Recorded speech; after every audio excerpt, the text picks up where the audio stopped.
Des coulées de boue impressionnantes sous un ciel orageux. Les éléments se sont déchaînés le week-end dernier dans la ville de Buea. Mais ce phénomène, selon le professeur Pascal Mbaha, géographe, porte un nom.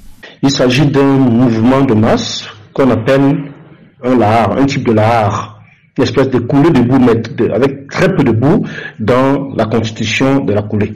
Il s'agit effectivement d'un mouvement gravitaire lié à l'eau, mais surtout aux fortes pentes, n'est-ce pas, qui structurent les flancs du mont Cameroun. Un fait assez inédit pour être souligné.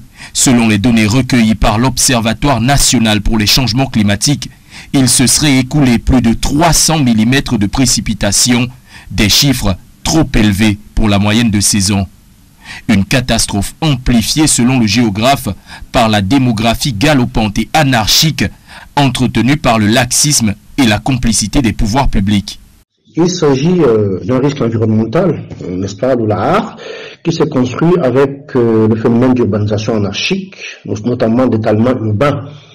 Alors, cette dynamique d'urbanisation a pourtant été planifiée en amont, à travers l'existence des outils de planification, tels que le plan d'occupation du sol, les schémas directeurs d'aménagement et bien d'autres.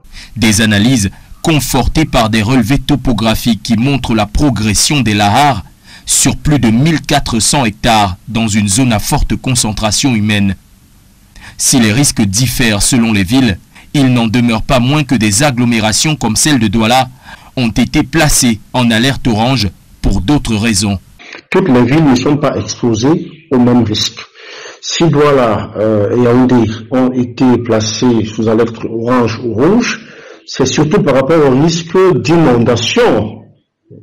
D'accord, intéressé que les villes du Nord Cameroun, n'est-ce pas? C'est le risque d'inondation qui justifie le fait que cette ville-là soit placée, n'est-ce pas, sous alerte orange.